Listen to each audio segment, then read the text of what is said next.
आप सबका बहुत बहुत स्वागत है परम प्रमाणित और परम सात्विक चैनल पे, जहाँ पे पुख्ता और प्रमाण के साथ शिवत्व की ऊर्जा, परम सत्य की ऊर्जा से जीवन में रूपांतरण, जीवन में वो चीज़ जो आपको चाहिए, उन सब के लिए पुख्ता और प्रमाणित उपाय बताया जाता है।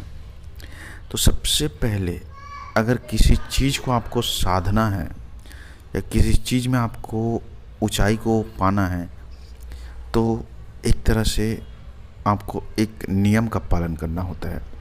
यूँ समझ लीजिए, अगर आपको शिवत्व की ऊर्जा को छूना है, शिव की शक्ति को प्राप्त करना है, उस अनंत ऊर्जा और असीमित ऊर्जा तक आपकी पहुंच बनाना है, तो आपके अंदर ऐसा क्या चीज़, क्या गुण होना चाहिए जिससे कि वह ऊर्जा आपके संपर्क में आए और आप उसे प्राप्त कर ले। प्राप्त करने का अर्थ यह है, आपका ना तो शरीर बदलेगा ना तो कुछ बदलेगा तो सिर्फ भीतरी आयाम में अंदरूनी चीज़ें।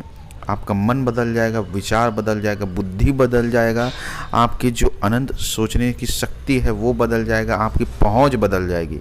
पहुंच का अर्थ है आप वहाँ तक पहुंच बना लेंगे जहाँ तक व्यक्ति की पहुंच भी नहीं बना है, शिव तक पहुंच बना लेंगे। और इसी पहुंच के बदौलत आप दुनिया में हर चीज़ को हासिल कर भी लेंगे, क्योंकि जो शिव के मार्ग पे चलता है, सत्पुरुष के साथ चलता है, वह पूर्ण रूप से सम्राट होता है। हर चीज़ उसकी मर्ज़ी से होता है। उसके जीवन में वह जो चाहता है वही होगा, जो नहीं चाहता उसके पास फटकेगा भी नहीं। जीवन भर खुश रहेगा, आनंदमय रहेगा, सुख समृद्धि धन दौलत तो उसके पीछे पीछे दौड़ेगा। घर परिवार और बीवी बच्चे, हर चीज़, ऐसा कोई चीज़ नहीं, कोई आयाम नहीं है जिसे वह छू नहीं सकता। जिसके लिए दुनिया भर के लोग पीछे पीछे भागते हैं, वह चीज़ आपको ऐसे मिलेगा कि बोर हो जाओगे, क्योंकि यह नियम है। जब शिव देता है तो इतना ज़्यादा देता है कि आदमी उससे बहुत ज़्यादा संभाल भी नहीं पाता। तो शिव को पाने के लिए भाई उसके अनुसार आपको बनना पड़ेगा।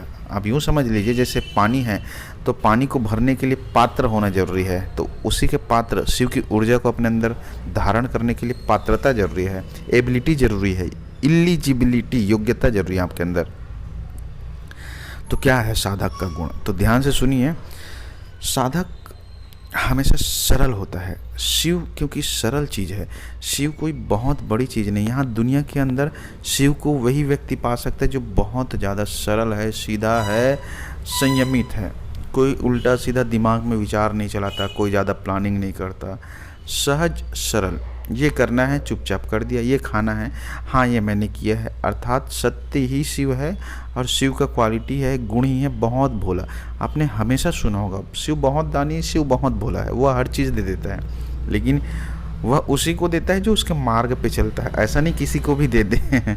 वह जो व्यक्ति जितना सरल हो सकता है, सहज हो सकता है, वह उतना ही शिवत्व को प्राप्त कर सकता है। शिव की ऊर्जा, शिव की कृपा और शिव का आशीर्वाद, परम सत्पुरुष का जो महान आशीर्वाद उसी को मिलता है जो अत्यधिक भोला होता है। और यकीन मानिए, उसके साथ बुरा हो ही नहीं सकता, क्योंकि उसके आसपास ऐसा रेंज बन जाता है कि ये ब्रह्मांड की जो अनंत ऊर्जा है उसके साथ चलना शुरू कर देता है, उसका हर काम बनाना शुरू कर देता है। उसके लिए अगर कोई अनहोनी होने वाला होता है, उसको सब दूर कर देता है, क्योंकि शिव के दूत को यह मालूम है, यह शिव का बंदा, इसे छूना भी नहीं है। शिव के दूत यमराज भी आपको नहीं छुएगा। जब तक आपकी मर्जी ना हो तब तक आप यहाँ से जाएंगे भी नहीं, अपनी इच्छा अनुसार। जो बुजुर्ग लोग कहते हैं अक्सर कि अब मैंने सब कुछ देख लिया, अब भगवान चाहे तो बुला ले, तो उस अवस्था तक आप जिएंगे, अभी वाली अवस्था में नहीं। तो इसके लिए जितना हो सके अपने आप को सरल बनाइए। शिवत्व को पाना बहुत आसान है, लेकिन इंसान जो है बहुत कॉम्प्लिकेटेड कर रखा है, अपने जीवन को बहुत उलझा के रखा है, इसीलिए शिवत्व को प्राप्त नहीं कर सकता, और कम आयु में ही जल्दी सब मर